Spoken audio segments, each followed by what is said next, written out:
Again. Fields to the end zone. Moore. Touchdown. With time. Throws it short. Foreman with the catch. Foreman to the end zone for the touchdown. Warriors' long pass of the day is 15 yards, and it's intercepted. Picked off by Jalen Johnson. Johnson untouched for the touchdown.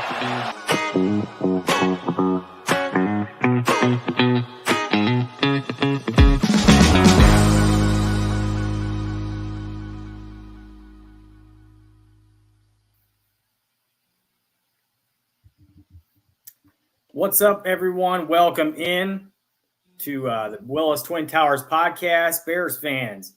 So let's just start off. I just wanted everybody to, first of all, like the video. If you're not subscribed already to the channel, subscribe to the Barroom Network. Give us all a follow at Barroom Network. I'm at JAW0235, JAW like jaw. Those are my initials. Tim is at Tim Willis 24. And we just want to invite you guys now, while you're at it, while we're at the beginning of the show here, if you guys have questions throughout the show, you want to ask us anything that's on your mind, Bears related, or even just anything in general that you have questions about that you might want us to answer, feel free to ask anytime. We'll go ahead and log them, and maybe we'll ask them at the end of the show. So with that, let's get over to Tim. I'll let him introduce himself, and we'll get going with the show here. Hey, guys. It's been a couple weeks since we've been on. A lot of different things. If you would ask me last week on Friday, if I would have had the same mood as I do today, I'm sure it would be different from the Detroit game versus now after the Minnesota game. So a lot of things gone back and forth over the last couple weeks. Should be a great show today, and I'm excited for our guests coming on later. Yeah, one of the first comments I noticed in here is Torian saying, thank God for the weekend. You know what, Torian? I'm with you. Thank God for the weekend, but not just the weekend. Thank God we have a bye week. I think it's a good chance for us to finally just sit back. You know, we can assess the season. We can relax without having a game to worry about whether we're going to win or lose. We can just kind of like watch the other teams around the league and notice that we're not the only ones that have problems, okay? There's other teams that have plenty of problems themselves. We're not the only ones. So let's enjoy what we've done well and just kind of take a chance to reflect on everything over the bye week.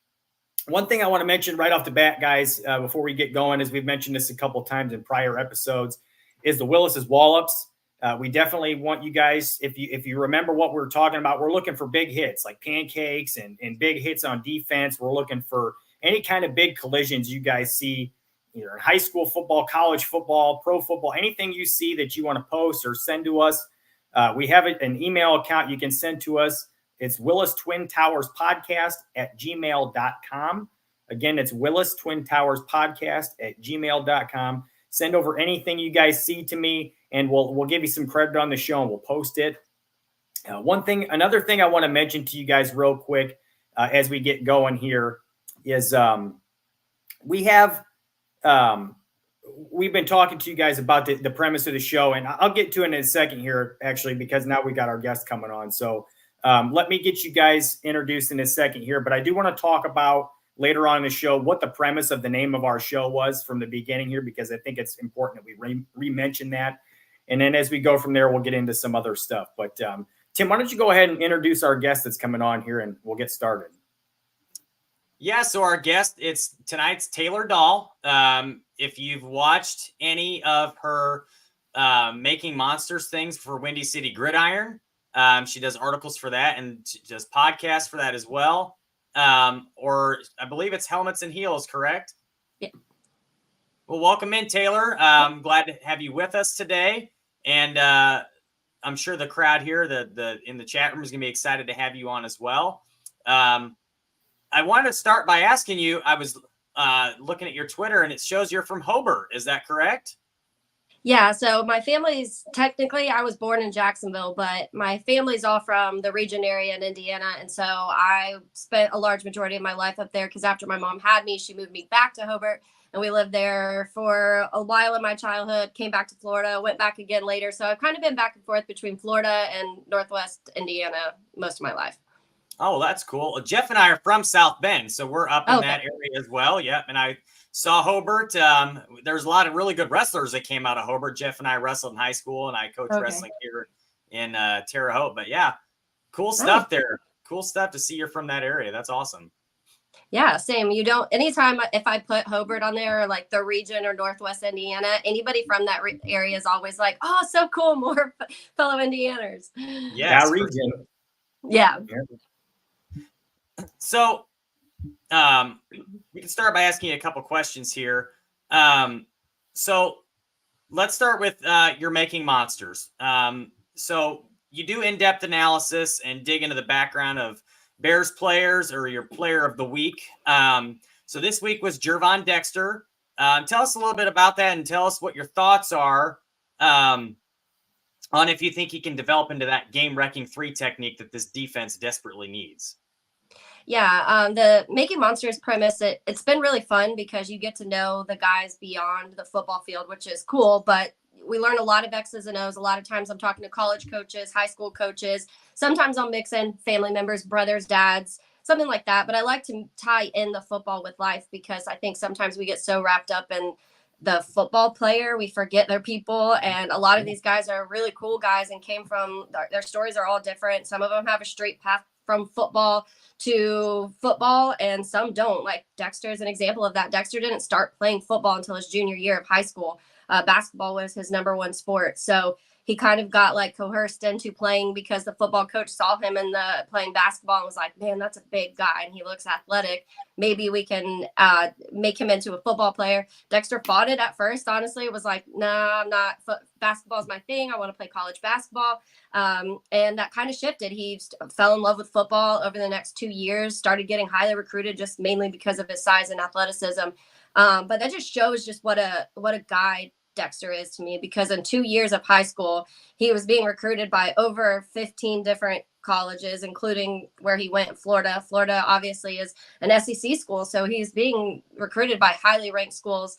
And so just in those 2 years, he was able to do that. And then when he goes to Florida, unfortunately, Florida was kind of on the down when Dexter was there, and they're still trying to figure things out. So the defense wasn't very good. But one of the things that I learned on my podcast about him actually was that in year 2, he started some games his freshman year. He was kind of more of a rotational piece that year. And obviously really raw. He only had 2 years of high school football and then was playing SEC football, which obviously you're playing against the best of the best majority of the time in the SEC. And so he, by sophomore year, though, their three main defensive players all ended up entering into the NFL draft. So Dexter had to take over and become a leader in his sophomore year at Florida, and did it well too. The numbers don't always add up. And that's one of the things, even when I remember going through the draft process where everyone's like, yeah, but he only had this many sacks and he only had X many pressures and da-da-da. And so on the podcast, Shane Matthews, who obviously is a former Gator, former Bear, he now is an analyst for the Gators, and he jumped on Making Monsters and talked about Dexter and just went into depth of what he's good at, which obviously his size helps in a lot of the things, and just talked about his progress through the years at Florida, but really pointed to the fact that, number one, the defense wasn't very good, so he didn't have much help. He was getting double teamed all the time. That was a big factor in it, but he also played everywhere on the defensive line. They would throw him in at defensive end. He'd play 3 tech. He'd play 1 tech. He would do all of it. And so that's why you didn't really see the numbers in college, because he was everywhere. And when he was in the middle, he was getting double teamed. But I think already you're seeing progress from Dexter. And that's what made me want to do this, because I think in the first few weeks, we were seeing a lot of criticism of him, of his get off. and they were saying it was kind of slow and doesn't know how quick that's going to be able to transfer. And I think we've already seen the progress just within, when you look at these last 4 weeks. He doesn't have a sack yet, but he has a couple really close ones where you feel like he was just about to get the quarterback. I know for sure one against Jared Goff, and Goff got it out just a second before Dexter got to him. But there's been a couple of those situations. But he does have in the last 3-4 games, I want to say 5-6 QB hits, obviously a ton of pressure. We can go on for days about how much better the run defense is this year. So I think that already there's an improvement in the D-line, and not saying it's all Javon Dexter, because obviously Montez Sweat has been a big piece of that the last few weeks, but that Sweat might have just been what Javon needed on the line to be able to take that next step up. So it's been fun, but I truly think that this is somebody we're going to be talking about for the Bears for a while. Yeah, I tend to agree with you. And I thought it was kind of, when we were watching a game last week and he got penalized after that hit you were talking about on Goff, I think all of us were just like losing our minds over that. Like, how are you going to call that right now? But yeah, I and agree. then not call anything on Justin when he's getting hit late like 4 times after sliding. Yeah, agree. Yeah, I mean, I think it's crazy sometimes to see these things happen. But I agree, he's definitely showing something, at least to me lately, and I think he is kind of developing into that. I liked him a lot at the draft. I told Tim, like right as he was drafted, I was like, man, I feel like he's more of a 1-tech, but I really like this guy. And really, so far, he has been showing a lot from that 3-tech spot. And one thing I wanted to mention before we get on to the next question is something you were talking about when he was at Florida. Is another thing we forget about sometimes. That scheme was so different from what he's doing now and what he was asked to do. He was asked to kind of more of a read and react type thing, and now it's get off the ball and go. Yeah. And he's really showing a lot of improvement in that area, in my opinion. So yeah, and I think that's a large part of it because it was so different. It did take 3-4 weeks for him this season to kind of get into the rhythm of that. But you almost feel like you could name the game where you're like, okay, there's Dexter, and you started seeing every game after that him improve. And I think with it too, he's young and he's new, but he has that leadership ability very quickly. And I mentioned, obviously as a sophomore at Florida, he was having to take over that role. And there was a lot of question marks on the defensive line when we started this season. So to see how much they've been able to improve, yeah, I get it. We're deep into the season now, but it shows a lot of optimism, what to look forward to moving forward for this offseason and next year. Yeah, I agree. He's certainly a building block. Go ahead, Tim. I didn't mean to cut you off. No, you're fine. Yeah, that's yeah. So I remember talking to Jeff at the draft, and I wasn't really sold on Dexter at first. Because we knew that it was like a read and react mirror defense, and I didn't see a lot of get off. Mm-hmm. I did see the power, but not the get off. But man, he's really kudos to Ryan Poles for for scouting him and seeing those traits and how they can develop. And yeah, I'm excited, and I hope it does continue on. But yeah, and it's like these penalties things and whatnot with him. It's like I feel like it's almost like against the Bears all the time. Like we have guys getting their helmets ripped off, and we're getting. I know. But and our quarterback doesn't ever get protected. It's wild to me.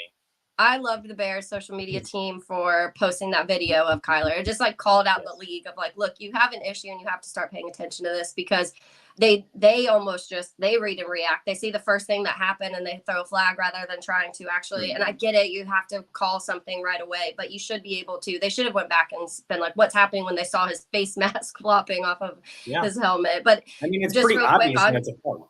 So yeah, I know with Dexter, because obviously I mentioned I'm here in Jacksonville, so we're not far from Gainesville. The radio station I work at in Jacksonville is actually the home of the Gators, so we have a ton of Gator fans that I work with, and they were all very high on Dexter. So I also did a podcast, a pre-draft podcast, and it was on Dexter. Mainly just because there were so many Florida guys, because obviously Ventrell Miller was coming out, Osiris Torrance was coming out, and Dexter. There were several of the Florida guys that were all entering the draft. So I kind of did a massive one on, who they thought. I talked to Hayes Carline, one of the college reporters, and who he had the most confidence in being successful in the league. And he said, hands down, Javon Dexter. He is the best guy coming out of Florida in the draft. And I asked where he thought he would go, and he said probably into the second round. So he nailed it on almost all accounts so far, and they're loving seeing him play well down here. So that's awesome. And with you being living in Jacksonville, seeing Javon Dexter come to the Bears had to be pretty cool for you. Yeah. So I want to ask you too. I was looking at your posts on Twitter during the Minnesota game this last Sunday, and I was in total agreement with the narrative about the horrific play calling from Luke Getsy. We didn't see a single hot read to beat that blitz. Everything was those bubble screens, and they clearly weren't working. So it just seemed to me as if Flores just has Getsy's number after these first two games. And he's, it's like Getsy's calling games scared, like he's afraid to lose instead of trying to win. So do you see any scenario that Getsy returns as offensive coordinator next year? I personally don't. I mean, to me, it would be an absolute miracle. Eberflus, I could see returning, and I've talked about this a few times on different podcasts the last few months. But Getsy, I just can't.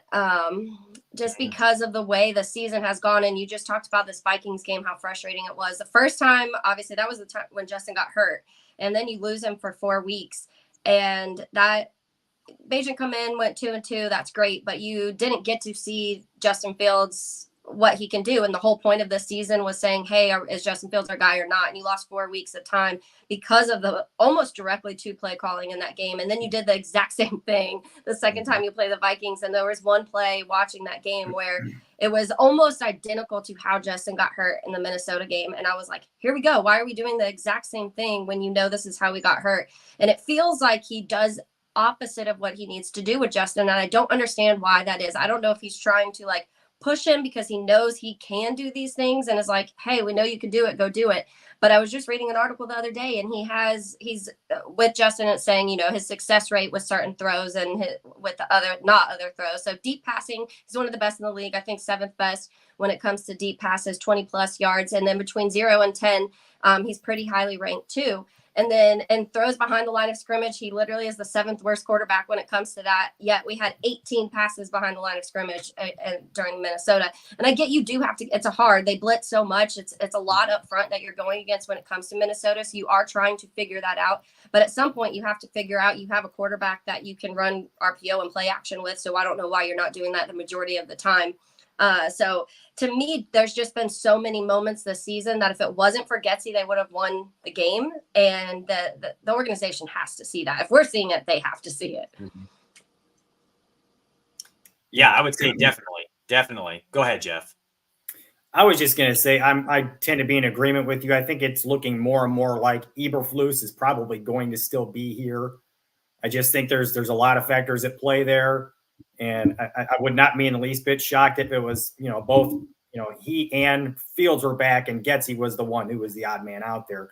I just feel like there's too many issues offensively that you can, the blame has been put everywhere all season long. But after that Minnesota game and after the Minnesota game before that and some of the games earlier in the year with some of the play calling, I think it's getting pretty obvious what the common denominator is there. It's Luke Getsy. So I just think he's pretty much as good as gone. So that kind of brings me to a question I wanted to ask you. Who are some candidates that you're seeing out there that you would like to see come to Chicago and take over that role? Yeah, I'll be honest with you. I haven't even started looking towards that yet. I see a lot of names float around, but for me, I think I'm still in that area of, and especially just because my stuff is so focused on individual players that I don't take that step back until the end of the season to see really what's going on when it comes to coaching. And the coaches that I've wanted previously in the past hadn't worked out. So I'm just going to not say anything for a while. But I think that ultimately, especially if they do keep Flus, because I think one of the main things with Eberflus when they fired him, obviously being a defensive guy, and we've seen how much the defense has gotten better the last, especially 4 or 5 weeks. So if you do keep Eberflus, first of all, I wouldn't let him choose who the offensive coordinator is, because I know Getsy was the guy he wanted a lot, and obviously that didn't work. But I do think you need somebody who has is familiar with running quarterbacks. If you're obviously staying with Justin, if you're staying with Fields, you need somebody who knows how to scheme around a guy who is mobile, and not just one that can move and run if he wants, but one where you can literally game plan around that. And I agree, all this is popping up. I love Justin Fields. I hope he stays. And I've been very adamant about that on Twitter. So in my world, Justin Fields stays, and they go find an OC who is familiar with being able to have a quarterback. And like I said, RPO, play action, let him run. Sometimes you just have to let Justin loose. And we saw that last year. When you just let him go, that's when he looks the most comfortable. So I don't know. Like, do you guys have ideas of who you'd want as an OC? Because I feel like I just haven't been there yet. So I think it was well, our last show we talked about it a little bit, and I think Jeff and I are both kind of the same page. Our top candidate would be Pep Hamilton, just because of what he's done with quarterbacks in the past. Yeah. And I think that too, because what he's shown as an OC is the ability to adapt an offense to player skill sets. Yeah. And when it comes to our offense now, you don't have to change. Pep wouldn't come in here and change the offense. He would come here and just adapt to it. Yeah. And I think that would be what would benefit Fields and the offense most. Yeah, definitely. Well, I was just going to say the reason that I kind of I'm going towards Pep Hamilton is because, for one, he's respected around the league. He's got experience doing this before. And I don't think they're going to lean on a rookie play caller again. They're going to go for somebody who's done this job before and has experience and who can help a head coach who has shown some struggle in some of the areas of the in-game decision-making. So I think having someone with some experience who has been around other head coaches and has been in these situations before can kind of help him he can kind of lean on him a little bit more. And another reason why is because there was a report that was out there that Pep Hamilton had, when he did his interview, had an entire offense catered around the quarterback and the offensive personnel that they had currently on staff, specifically the quarterback, Justin Fields. And, if you have a guy who's going to come in and cater an offense, he's going to build an offense around the personnel and not say, hey, this is the way I like to do things, so we're going to do it like that. Darnell Mooney's going to be out here blocking on the perimeter because that's the way I like my offense to run. Yeah. That makes no sense to me. So getting somebody like that, that's kind of why I'm on board with that.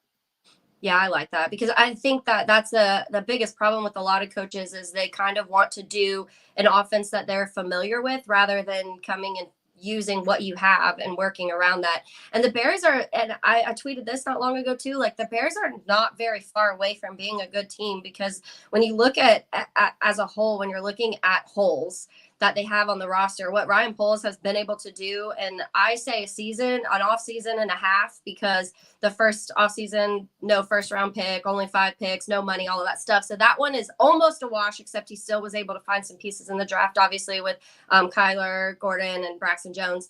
But I think that when you're looking at what he's been able to do, and now you look at this roster and you're like, wow, almost every position group is pretty greatly improved. So the coach coming in here next, and that's why it bums me out thinking so to move on from Justin, because if you move on from Justin Fields, and yes, you draft this quarterback, say they get Caleb Williams is going to be put in a great position, because Caleb Williams is coming to a roster that was built for Justin Fields. It is almost done being built. And I want Justin to be able to reap some benefits out of that. So that's why I just think they're too close to walk away from Justin and give up at this point. So it is important to have an offensive coordinator that is very vocal about saying, hey, Justin Fields is our guy, and I'm going to come in and let him do what he does best. So I guess it would be safe to say that you would prefer them stick with Fields instead of drafting a quarterback in the next draft. Yeah, that's where I am right now. Could that change in the next 5 games? Possibly. But at this point in time, I think that that's definitely where I'm at. Yeah, and I'm on the same page, and even if not everybody's sold on Justin Fields, there is no guarantee. Even if you draft a quarterback, we're starting to see a lot of, in my opinion, prima donna out of Caleb Williams, and Chicago will eat that kid alive if he comes in there and has that same mentality. So it's there. Like I said, there's no guarantee. And everybody knows how the Bears feel about North Carolina quarterbacks. Now, granted, this kid is nothing like Trubisky. I think this kid is actually really good. But you got to scout the player, not the uniform. Exactly. Yeah, and people can say what they want about Mac Brown. He's a pretty good college coach, and he knows how to develop players. But yeah, I'm kind of on the same page. Like I just want to see where we're at with the next 5 games. I would prefer them keep Fields, obviously, because then you can focus on the other things in the draft and get more premium position players and things of that sort. So, yeah, I totally agree with that. And I hope that's the direction that they go. So, Taylor, I know we got to get you out of here soon, but I want to ask you a question about your Tevin Tevin Jenkins making monsters. Mm-hmm. So when Tevin was coming back from injury, he had posted a cryptic GIF on social media, on Twitter. And Jeff and I are huge Dragon Ball Z fans. Grew up watching it. So I wanted to ask you, were you able to catch up on some Dragon Ball Z and maybe enter into the fandom over this? I have not watched Dragon Ball Z yet. I did, because with that, I asked, when it first posted, I have like vague references. So I kind of had a feeling it was Dragon Ball Z, but I wasn't totally sure. So I texted a friend that I knew watched that and was like, hey, what does this mean? And he was like, that's good. Whoever posted this, that's a good sign. And I was like, okay. So when I was talking to Tevin's brother, Jalen, about it, he was like, yeah, he was like, that's who Tevin is, like a little bit of a nerd and a little, I called him a teddy bear, and Jalen was like, yes, he's a teddy bear. But yeah, I have not watched Dragon Ball Z yet, but maybe I should, because it seems like everybody except me got that reference and understood what it meant. So I guess I have to catch up on that. There's a lot to watch. There is. Yeah. How many seasons will I have to watch? Well, let me just preface it this way. The original Dragon Ball started in like 1980, I don't know, 86 or something like that, 84, 86. And there's like been so many, there's like a couple seasons of that. And that's kind of where it all started. But it's kind of like, you watch it nowadays and it's kind of like, it's not real fun, but it's kind of important to the story. So yeah, you want to watch anything fun, I would start with like Dragon Ball Super. Okay. And you won't know as much about the backstory, but there's a lot of cool stuff and imagery and stuff that you'll enjoy. Yeah. So the one that Tevin posted, is that from older Dragon Ball Z? That's from the Namek saga of Dragon Ball Z. Yeah. Yes. Okay. Yeah. Gotcha. I just know it meant that he's ready to go, and he obviously was, because he came out and art line has looked a lot better since Tevin's been out. Yeah. Yeah, Tevin's a step. Yeah, he is. Well, and Teddy Bear's funny because he plays for the Bears, and when he plays, he's like a freaking animal out there. So. I know. Yeah. He is a bear. He's a grizzly bear. He is, for sure. Well, I know we got to get you out of here, Taylor, but I wanted to thank you for coming on, and everyone in the chat or anybody that's watching, give her a follow on Twitter. Her Twitter handle's there. I can't see it right now, but her Twitter handle is on screen during the video. So give her a like. There it is right there at Taydol. I think it's 1010XL. Yeah. Give her a follow and go watch some of her Making Monsters content and listen to her Helmets and Heels. Thanks again, Taylor. Appreciate you coming on. Yeah. Thanks, guys. I appreciate Thanks it. for being on. Thanks.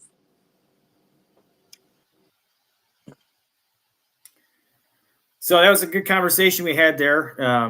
I was going to say, oh, man, Tim's off the screen. I was going to say, man, that's the best thing that's happened all day. We got rid of Tim. But, there he's back. Oh, you're reaching over here, buddy. Well, hey, so, that was really good stuff. We got to get into this chat right now.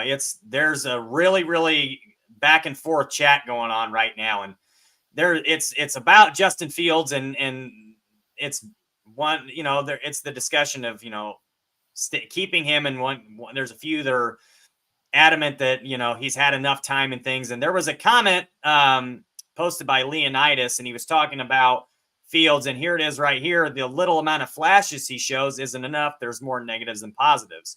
And I just want to throw this out there to rebuttal that. Justin Fields, for all intents and purposes, from a pure talent standpoint, and from what he's already given the organization as far as production, he's the best quarterback since Sid Luckman. Jay Cutler had the ability and the talent, but there was zero consistency whatsoever. And, Fields has been inconsistent, yes, but at least when he has been inconsistent, you're still at least seeing the ability out there. He still makes good plays. He doesn't really turn the ball over a ton. He does have the fumble problem, and that does need cleaned up. But I would not say that there's been more negatives than positives. I don't think that's a fair assessment or evaluation of him. And like I was talking to Jeff about this earlier, like I said, from a pure talent and ability standpoint, and from what he has already done so far, what have the Bears had that's better? You got to give this guy an opportunity. You can't keep shoving him out there with rookie coordinators that have never called plays in the NFL before. I don't even consider Nagy a play caller in Kansas City because he called plays for like 6 games. And he called plays in a playoff game that they lost, and it was poor play calling. So you have to give this guy an opportunity with an experienced offensive coordinator who actually knows what he's doing, actually makes or calls a good game and calls good plays, not repeating the same one 15 times in a game when it's not having any success whatsoever. Go ahead. I was just going to say, I don't want to put too much time into this today because this is a conversation we're going to have for like 6 more weeks. But can we put that comment on the screen that Leonidas made about Jay bringing us to a playoff real quick? Aldo, thank you. So I want to make a comment on this real quick, and then I'm going to make my point about Justin, and then we're going to move on. Because like I said, we're going to be talking about this for like 6 more weeks. So, and then really into the draft after that. So Leonidas says, Jay literally brought us to a playoff until he messed up his thumb. That's where everything went down. I would counter you this way, Leonidas. Look at the weapons that Jay Cutler had around him as compared to what Justin Fields has had in his career with the Bears. Brandon Marshall, Martellus Bennett, Matt Forte, Alshon Jeffrey. Think of it. Johnny Knox when he was still around. They had weapons. Devin Hester. I mean, they could use him in different ways offensively. I didn't necessarily like, but you got to remember, having a dynamic weapon on special teams is going to help your offense too and the rest of your team make the playoffs. So you can't sit here and say that Jay Cutler led that team. He made a lot of poor throws and poor decisions that cost the team some games. So, yes, Jay at one point was probably the best quarterback we'd had since Luckman. But, Tim, I agree with Tim that at this point, I would argue that Justin Fields has been the best quarterback we've had since Sid Luckman. Now, before we get into everything else, I want to make my one point about Justin here, okay? You can make excuses all day long, which I hate making excuses really, but he's had issues in the past with he went from Nagy in one system to then he went to a different system with Getsy. The play calling has been poor for most of his career. The weaponry around him has been poor. The blocking has been poor for most of the time he's been in Chicago, okay? It's starting to finally come around a little bit, okay? The play calling was terrible against Minnesota. So you can't give the benefit of the doubt to the Bears there, okay? But look at the way Justin's played in just the last 6 games, okay? You can't tell me that he hasn't shown massive improvement since when he first, got in with this regime, okay? You could argue there were some things going on with Nagy that he was doing that he's not doing now. And to me, that's kind of an indictment on the regime more than it is on Justin. So again, you got to consider all these things that are going on here with him, and he's still showing you a ton. Are the fumbles backbreakers? Absolutely. I'm going to be totally honest with you guys. When he made that second fumble in the Minnesota game, I fell to my knees, and the first thing that came to my mind was Justin's done in Chicago. That's it. And I was mortified by it because I don't want that to happen. I'm a fan. I want him to succeed. So when I saw that, it broke my heart, and it made me feel like it was done because logically, if he can't get it done, that's what's going to end up happening. But then he has the game-winning drive. He makes a huge throw in a huge moment down the field to win a football game. And that's what everybody's been asking him to do. So yes, did he fumble it a little bit, both literally and figuratively in the game? Yes, but he also led his team to a win when they needed him to. And then he took accountability at the end, in the locker room with everybody. And that's a big deal. Chase Daniel was talking about that I think it was on Parkins Spiegel on 670. He was talking about how that doesn't happen in locker rooms, okay? Quarterbacks don't, at the end of a coach's speech, just say, hey, can I say something? And then take accountability like that. That's not a normal thing. His teammates love him. And if you guys didn't see Ryan Poles hug him in that video that the Bears posted, he obviously, to me, just from seeing that alone, that tells me that he likes the kid. And he always did. I feel like he had a high evaluation on him in the first place. So again, like I said, you can make excuses all day long about both the good and the bad, but he's played better in recent weeks. He had some critical errors, but he led his team to win a football game on Monday night. And there's still 6 weeks to go. There have been some people that said the decision's already made. I'm not so sure that's the case. There's still some games to prove whether or not, he may or may not be the guy. If he, totally, has a shit burger for the rest of the season, then I think that kind of seals his fate. But if he continues to ascend and he, makes this team, if we start winning games here, and we're 4-4 in the last 8, if he continues to stack some wins and they stack some good performances like he has lately, and he cleans up those fumbles and those issues that he's had, then yes, I think we're going to see something different here. And I think he's going to have a better chance of sticking this thing out. And which, in my opinion, as of right now, looking at it, judging from what I've seen, I really think that they may be leaning that way with him for a lot of different factors. We have 6 weeks to talk about it, so I don't want to get into it all right now, like I said. But guys, Fields has shown us a lot in the last 6 weeks. He's shown us more than any quarterback we've seen since Luckman, if any of you guys have even been around since then, which I doubt. So let's give this kid a chance. Let's see what he can do for the remaining 6 games, and then see if we can build around him if that's what they decide to do, and support him in that. If he's the quarterback next year, let's support him. Let's build around him. Let's go get Marvin Harrison. God, that would be amazing if we got Marvin Harrison paired in this offense with these guys.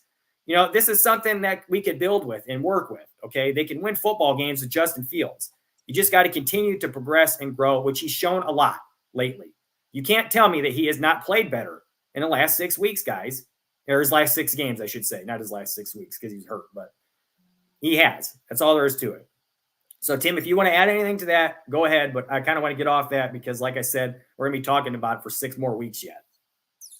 Well, let's kind of transition with that because it kind of worked us right into where I wanted to go next, and where I think you wanted to go next as well. Like we said, you can. No, I'm not absolving Fields of anything, but let's be fair and let's put blame on others as well. This is not all on Fields, and it never has been. And there's a lot of things that go into that. The offensive line was in shambles when the season started. There was no continuity, and it took however long for it to finally get to that point where it's still not the same 5 guys that it was supposed to be because Lucas Patrick wasn't supposed to be the center. So it's taken time to get to that point. And then we had Chase Claypool on that whole ordeal. And I think that was a team division there. I think he was just kind of bad for that whole locker room. And honestly, since he's been gone, things have kind of turned around, and you can see that on the field. But, to go into that, so let's talk about that. Let's talk about the offense, and let's talk about some of the real quick, Tim. I want to bring up this point that Jay Grizz just made because I wasn't even really going to go on to this, but I'm kind of interested what some of these guys in the chat think. Okay, so Jay Grizz just mentioned on Windy City Breeze, Pat Designer brought up how Jason Kelce has helped Hurts so much in his improvement and helping Hurts become elite and an MVP contender. Now, I will say this. I don't think you're going to draft a rookie center to come in and have that kind of role. He can be impactful as far as his on-field play, but I don't think he's going to walk in and be the brains that, Jason Kelce is and help Fields along that way. Now, could you bring in a veteran center that could help along with that and stabilize your line while also drafting a young center? Yeah, and there are some centers that could be available in free agency that I like a lot. One of them is in Dallas named Tyler Biadasz. I loved him in the draft, and I love him now. And I think he'd be a great fit for the Bears. So I kind of want to know what some of you guys think about that. But, I mean, if you guys have any ideas in the chat of people you like or you'd like to see as centers for the Bears coming in, I think that would help us out a lot. I think it would help stabilize the line.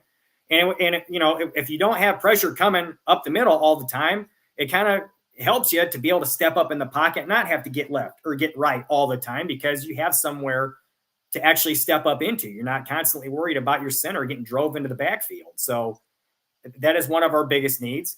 I think it's a fool's errand to think that we're just going to jump in the draft and get the guy that we need and have him be the answer right away. So I think we have to consider that, a free agent might be the best bet here, and we might be able to get a good one anyways doing that. So, what are your thoughts on that, Tim?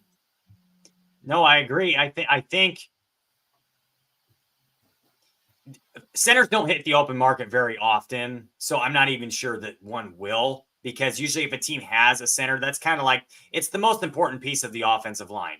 And it's been said over the years for a long time. I mean, the left tackle is the most important position for a skilled player to protect your quarterback, but the center is the driving force of the entire offensive line. They do the checks, the protections, all of those things. That's on the center. And Lucas Patrick has really shown me nothing since he's been here. He's been better over the last, few weeks that he's been starting, but I've never been a big fan of his. And honestly, he was never brought in to really be the permanent starter. He was brought in for 2 years for a reason, because he's there to groom a center, or he's there while they groom a center, which now they don't have one. So to me, they have to focus on center either in the draft or free agency. They're not going to take a center with a high pick. I can almost guarantee you that. it's going to be a later round pick. I don't even know if second round pick would be. I think that's almost too high even. So we'll see. I don't. It's so hard to tell what Poles is going to do because I feel like we know, and then he goes in a different direction. But he will most certainly. I can almost guarantee that he is going to address center one way or the other come that time. So we'll see. But I want to get into this a little bit too. So let's talk about. I know you want to talk about Mooney. So let's talk about Darnell Mooney for a minute.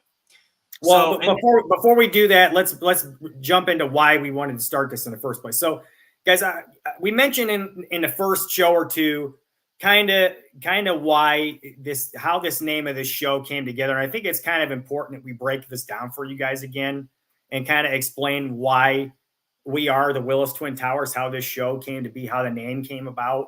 So obviously our last name is Willis, and you've got the Willis Tower in Chicago and the Twin Towers in New York City. They were obviously in New York City. And then, when San Antonio was playing really good basketball back in the 90s, they had David Robinson and Tim Duncan. They called them the Twin Towers. So really it was kind of a playoff of that because Tim and I are not tall. So I don't know if you guys have figured that or not. I don't know if it's kind of obvious from the screen or not, but I'm like 5'9", Tim's about 5'8". So neither one of us are tall. It's kind of supposed to be a joke, more or less.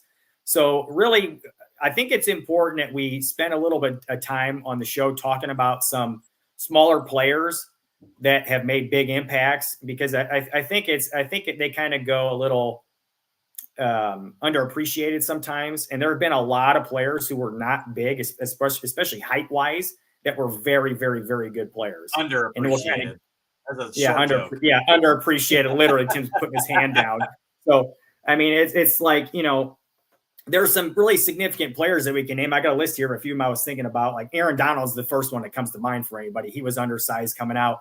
Nobody really thought coming out of there were some people coming out that thought he was going to be really, really good. But, I mean, there were a lot of people that were not very high on him simply because of his size. And, I mean, there were very few people that thought he would come in and be dominant the way he is. And if there could be a redraft in that draft, he'd probably go number one. So, I mean, now looking back, hindsight's 20/20. So there's a guy who's undersized. Bob Sanders was another guy who was undersized, played for the Colts. He was great during, when I was little growing up, and even when I was younger, watching playing against the Bears, when I was into my teen years and stuff. So, Bob Sanders is another one. Maurice Jones-Drew, real short. I think he was like 5'5" or something, right? He was really, really good when he was with the Jags. A good player. Steve Smith, short guy, played for the Carolina for years. A great player. One of the better route runners I've seen in my lifetime. The guy was faster than hell. Great player in Steve Smith. When he didn't start off as a wide receiver, he was a return man, and they turned him into a wide receiver. Yeah. Wes Welker's another one. Short guy, ended up being such a reliable target for Peyton Manning and Peyton Manning and Tom Brady for a long time. Darren Sproles, another real 5'5", 5'6", great player. Barry Sanders was one I wanted to mention because when I was growing up, I hated the Lions, but man, I loved Barry Sanders when I was growing up. When I was a little boy, I had a reversible Barry Sanders jersey that had the home blue and the away white on the other side. I don't know if you remember that, Tim. It was way too big for me, but I loved that. I had a Jerry Rice one, same size, and they were like dresses on us. That thing fit me when I was in high school, and we got them when we were like 6. I loved Barry Sanders. He was such a phenomenal player. He was about our size, about 5'8". I mean, he was just an amazing player.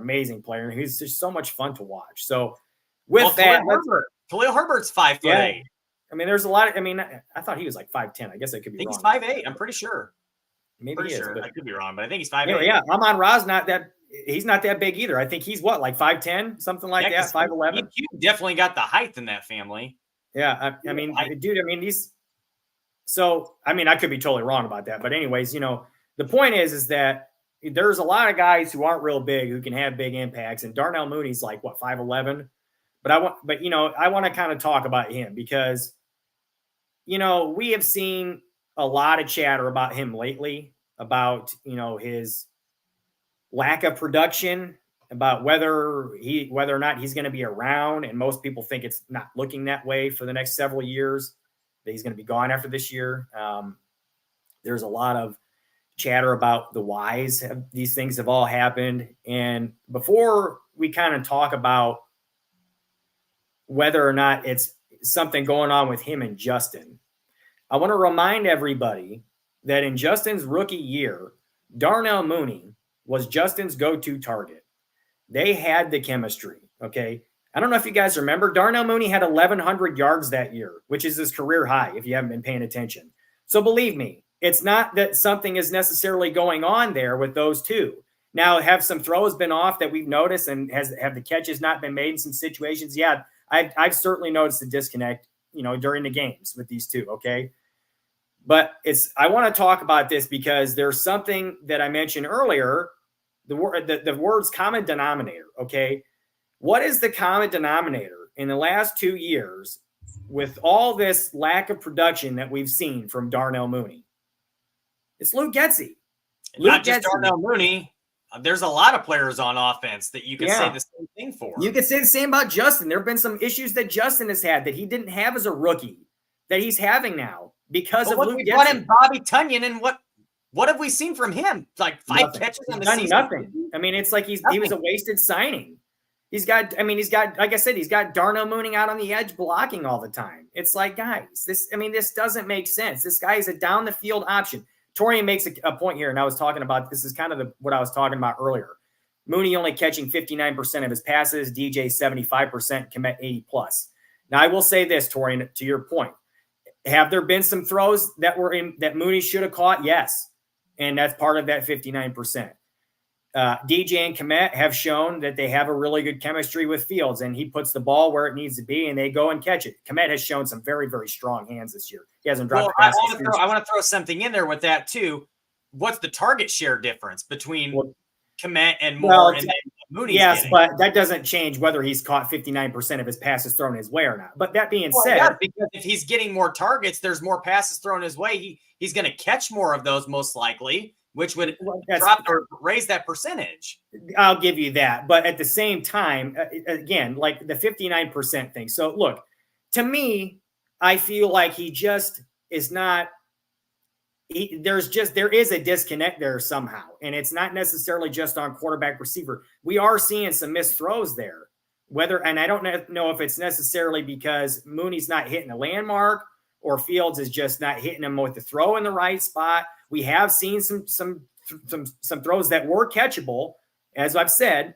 But again, guys, this guy had 1,100 yards when Fields was a rookie, and he didn't even start the first 4 games, but he did start 12 of them, okay? So he had 12 games with Darnell Mooney, and he had 1,100 yards receiving.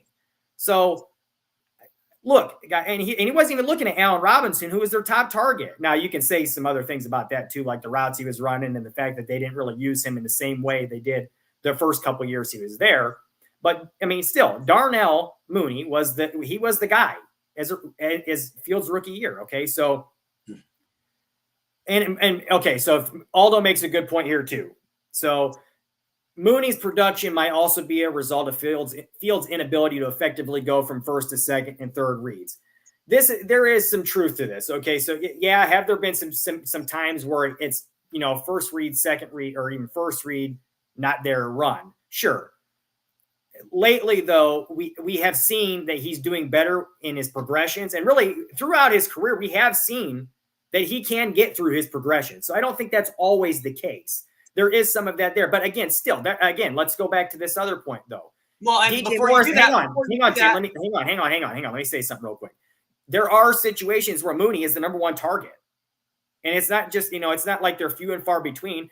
He's going to be the number one target on quite a few plays. And if he's the number one target and he's still not getting the ball and he's not making the catch, then that kind of shoots that argument out the window. So there's not every situation where he's the second or third read or he's the late read in all the reads that are going on to where it's like, well, that's why he can't get to him. There are plays where he's the intended guy. It's just a matter of, it's just not happening. There's some disconnect there for some reason. And again, his rookie year, Mooney was not necessarily the first read on a lot of those throws. I'm willing to bet that Allen Robinson was the first read on most of the throws they had, or at least a larger proportion than the other receivers were. So if he's getting through his reads and still getting the ball to Mooney, he's seeing the open receiver and hitting him. That's all there is to that. So I see what you're saying, but to me, it's like there's more to it than that. And again, I'm going to go back to this again. The common denominator is Luke Getsy. I've been banging the table about this since day one. There are some things about Getsy that you can say, okay, look, man, I like that design. I like the way we drew that up. I like how this works. I like this play call. I like that play call. But for the most part, for the majority of this season anyways, and even for parts of last year until he started to finally make some adjustments to his play calling and game planning, it has not been sufficient. It hasn't fit his players' skill sets, especially Justin's. And it's like, it took everybody banging the drum for him to change some things in these last few games to finally do it. And then it's like in the Minnesota game, he goes right back into his tool shed. And he's like, oh, well, we got to start throwing screens again. I missed those screens too much. We got to get those screens to the perimeter. And if we're like 20 let's do it again. It's like, man, I understand you're trying to beat the blitz, but many people have said in the last week that there are a lot of other ways to beat the blitz than that. So being an offensive coordinator and a play caller, you got to have more answers than that. And again, this is something we've talked about before, you and I, Tim, and it's like other people have talked about it too. Where are the hot reads? Why is it that whenever there's a blitz, the receivers' backs look like they're to the quarterback and nobody's there ready for a hot route, ready for the hot read? Why does it not look like he's got an answer to a hot? Why does it look like they're there? I don't think they're giving them to him. I don't think he has the answers. I don't think it's so much on him. I think they're just not. Something is going on with the offense to where they're not giving him the answers that he needs in these situations. And really, to me, whenever Getsy goes against a defensive play caller that has experience and knows what they're doing, he struggles against them. Flores has made him look bad twice now. And really, the offense, in spite of the play calling, find a way to get it done. And really, it's like, I don't understand how you continue to do these things and you still find success in other ways and you refuse to go back to those. I just don't get it. They got the ball down the field like one time in that game. And it was the last, the play that won the game. It's like, why did you not try to get the ball down the field more? Look at the big plays we've seen in the last several weeks. The big touchdown to DJ Moore in the Washington game, the big touchdown to DJ Moore in the Detroit game. These are all big plays going down the field. You've seen some other ones to other players. It's like, why can we not see this? Where there was a big play to Darnell Mooney, I think it was it 2 weeks ago in Detroit? As a big play. I think it was the only catch he had, but it was a big play down the field. It's like, guys, why are we not incorporating more of this? We know that Justin can do it. We have seen him do it. We've seen him do it consistently. And one thing I will say about him and his growth, to me, he has come a long way in the way he stands up in the pocket. So early on in the season and last year, and a lot of times when you watch Justin play, and me personally, I'll be watching and I'll see him back there waiting to throw and looking for something to get open, and there's guys coming, and there's pressure all over the place, and I'm screaming, get rid of it. Get rid of it. Let it go. And you're just like so frustrated wondering what's going on here. Why is he not getting rid of it? Well, the last several weeks, he has done a really, really significant job of, number one, avoiding sacks, number two, getting rid of the ball faster, and number three, for anybody who says he still holds the ball too long, look at the kind of protection he's had when he is holding the ball. He's standing back in the pocket because he's got time to throw and he's waiting for people to get open. You're still not seeing guys get open a ton. So when he has time to throw and he has made those big throws like the DJ Moore throw in the Detroit game, he's sitting back in the pocket. He's calm. He steps up into the pocket, which is something everybody's been begging him to do, and he delivers a strike for a touchdown. I mean, and guys, this is the kind of thing he's shown the ability to do, is get the ball down the field consistently. So again, why we're not doing that more, I will never understand. I just do not get that. So I'm with most of you guys and pretty much everybody else out there who thinks Getsy's pretty much as good as gone. Just not so sure about Eberflus. And at this point, being 4-4 in his last few games, depending on how the season finishes, I think we're kind of leaning towards him sticking around, especially with the things that have been said about him from polls. Well, I would admittedly say that I've kind of leaned into that where I'd be okay with Flus staying, and it's really because of what the defense has been able to do over the last few weeks. And you can see the improvement, and you can see the growth, and you can see the development in some of these younger guys. And it's been solid. Now we'll see what happens when we really start playing some really good offenses, but they did a really good job against Detroit up until the very end of the game. But to go back to Darnell Mooney, I would say I would say that I don't think he's been the number one read very much this year at all. I think he's been 2 or 3 or maybe even further down the line. And if you watch Darnell Mooney's routes, still is some though. And it's like, if you're only catching one pass a game, I promise you he's the first read more than once in a game. And if he's only having 1, 2, 3 catches in a game, it's not disagreeing at all. But I would also say that if you watch the routes he's taking, more times than not, he's a decoy. And you can see that he's the decoy. And he's a lot of times going in the same place as somebody else. And it's baffling to me that you have that even going on to begin with. You have to scheme the routes differently. The route concepts are terrible most of the time. Terrible. Well, look no further than that. I can't even remember what game it was now, but it was a crucial moment. And they had Kari Blasingame lined up wide, and he was the first read and it was like one of those screen perimeter blocking plays. Why is Kari Blasingame the guy that's lined up wide for that play, and why is he the first read? It makes absolutely no sense. Are you trying to confuse people? Because nobody's confused. They think you're dumb, is what they're thinking. On defense, they're thinking you're dumb.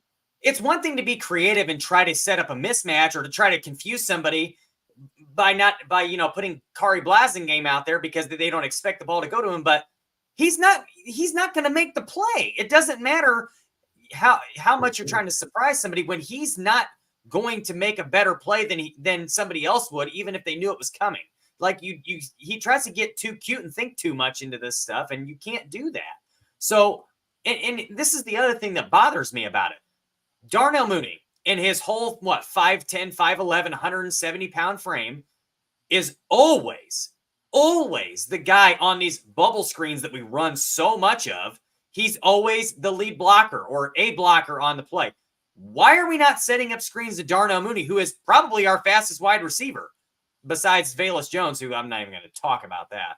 But Darnell Mooney is fast and he's nimble, and he's, why are we not setting up a screen for him instead of trying to use it? Is strange that, like, as much as I was going to say, it is strange as much as they love to run screens with this, as much as Getsy loves his screens. Why would you not use one of your shiftiest, fastest, best weapons on offense? Really, if you think about it, the way he can move, why would you not use Darnell Mooney in that way? I mean, if you get him some blockers, this is the part that bothers me about it. Like, if you're not going to throw the ball to Darnell Mooney on the screenplay, because DJ Moore is good at screens, 100%. He's a great player. But if you're going to throw DJ Moore, why is Mooney on the field on that situation then? Put Equanimeous St. Brown out there. It's a matter of these guys not doing – I've said this before and I'll say it again. Luke Getsy, a lot of times, is not looking at it like, okay, here we are. This is our strength. Stop us. It's, let's get cute and try to confuse them and see if we can beat them that way. And it's like, you have the ability with your personnel that most of the time in those situations, you can say, here we are, stop us. Try to push with Justin Fields and see if the defense can stop him 90% of the time. I promise you're going to have a difficult time stopping a 230-pound quarterback who's 6'4", and he runs the way he does, like a freaking freight train. Okay, you're not going to stop that most of the time. And it's like same thing with like these, they get in these short yardage situations where they need like a yard, and they're running out of the shotgun because he's trying to get. It's like a read play where you're reading whether or not it's smart to hand it off or take off with it yourself. And it's like, just get under center and hand the effing ball off or run it, sneak it, whatever. It just doesn't make any sense to do this stuff. You're an outside zone team and you're trying to get cute with stuff all the time when you have personnel who can simply get the job done. Run the ball to the right side, you're going to have effectiveness most of the time. Look at what Darnell Wright's been doing. He's the number one ranked run blocker as a rookie. So, for a rookie, I should say, among the rookies. Let's put Cliff's comment on the screen if we can. This last one about Getsy overanalyzes, and he's one level too high with his analysis. Defenses do more simple, higher percentage plays. And this is something we've talked about a lot.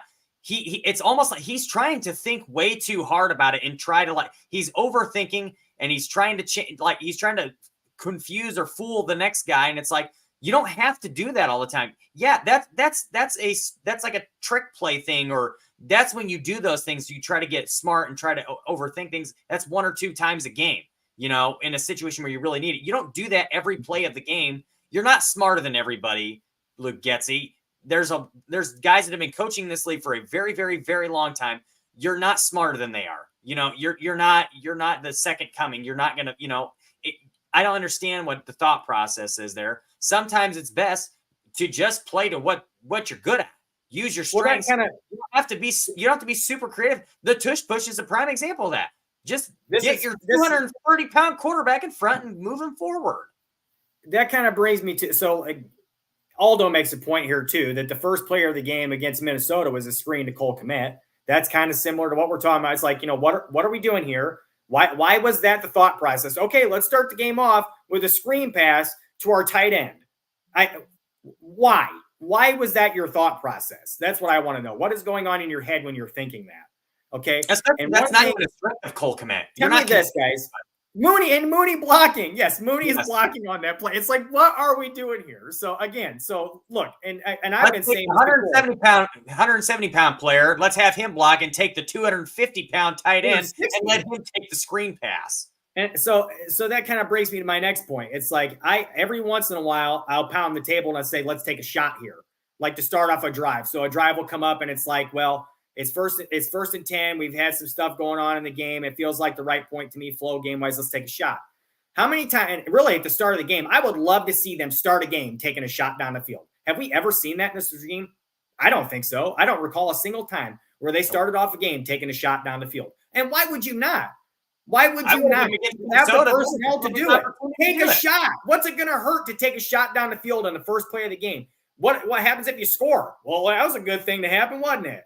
It's like, guys, why would we not try these things out? It doesn't make any sense. You see other coaches at every level of play, every single level of play that can say, hey, man, it makes sense every once in a while to take a shot on first down when nobody's expecting it. You start a game that way sometimes and you have success with it. It's happened more than once. Okay, with Tyson Bagent. That's right, they did, Kevin. You're right. I remember that now. With Bagent. Yeah, with Bagent, who does not have the arm that Justin Fields does, who does not have the accuracy down the field that Justin Fields does. Again, it makes no sense. Why are we not using our player to his strengths? Throw the ball down the field. If you're going to do it on the first play with Tyson Bagent, why would you not do it with Justin Fields? Well, it's almost like, and we've talked about this before in like it's a joking manner, but it's almost like Getsy is trying to sabotage the Bears because he coached the Packers first, and he was maybe he's just Aaron Rodgers' lover boy. Who knows? But it's just baffling to me that he is literally doing. It's almost like he's doing everything he can for them to struggle. I guess he wants to lose his job because that's the direction he's going. But we got to get out of here in a couple minutes, Jeff. So let's see if anybody's got any questions we can answer really quick before we get out of here. Anybody got anything they want to ask? There are some questions. That's a good one right there. Go ahead. Do you want to do this one? Go ahead.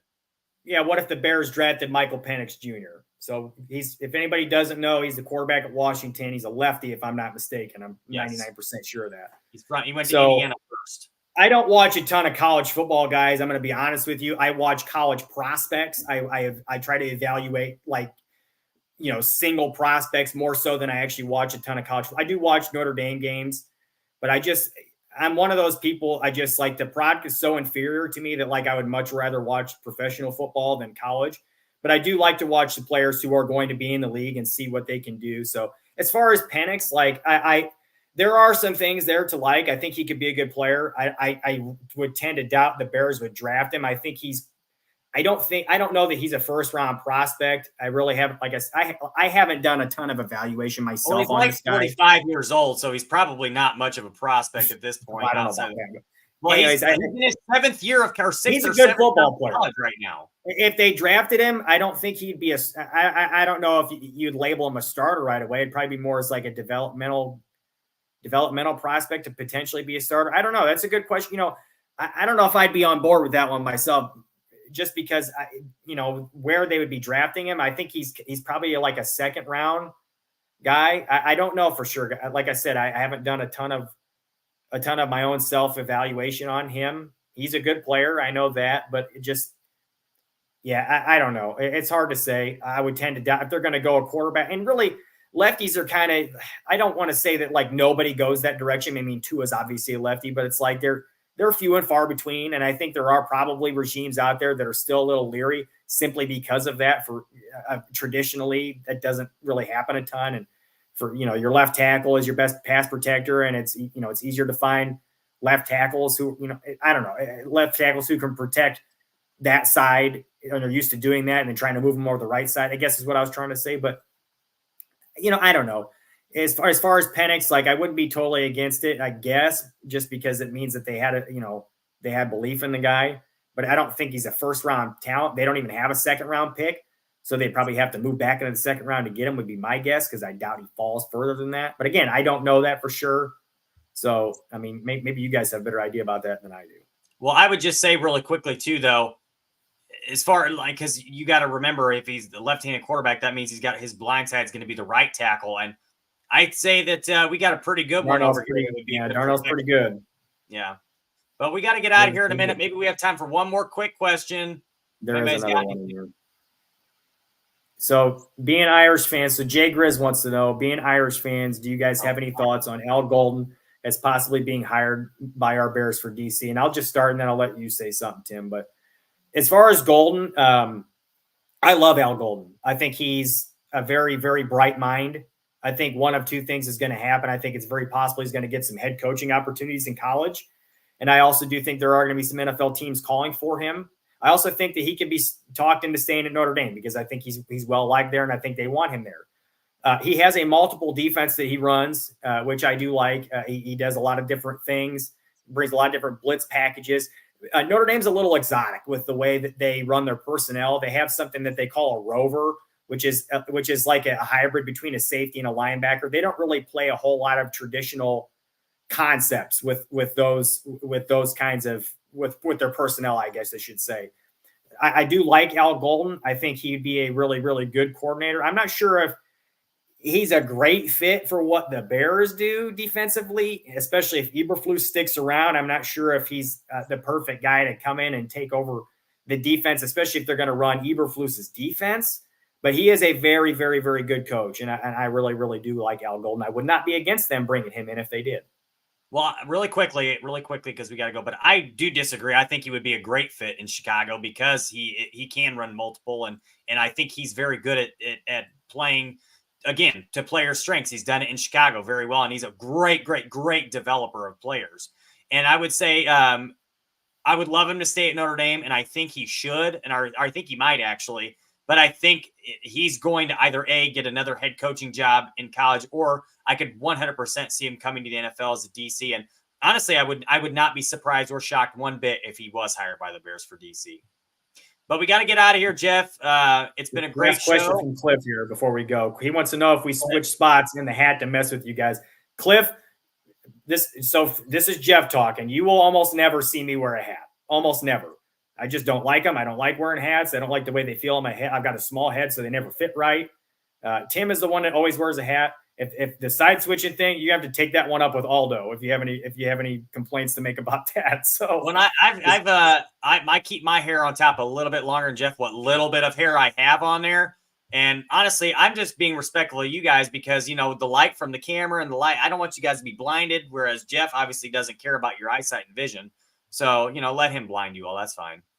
I just want them to see a better looking view. When I have hair only coming out this way and not up here, it's not something you want to see too much. So I'll stick with what I got going. Well, hey. Well, anyways, guys, we appreciate you being on. Again, we'll be back next week. So it's a great show tonight. If you got, again, I just want to mention to Willis as well. I'm saying one last time, Willis Twin Towers Podcast at gmail.com. Send us any clips you guys see. Otherwise, we'll see you next week. Thanks a lot. Bear down. Thanks, guys. See you in a couple weeks. Bear down.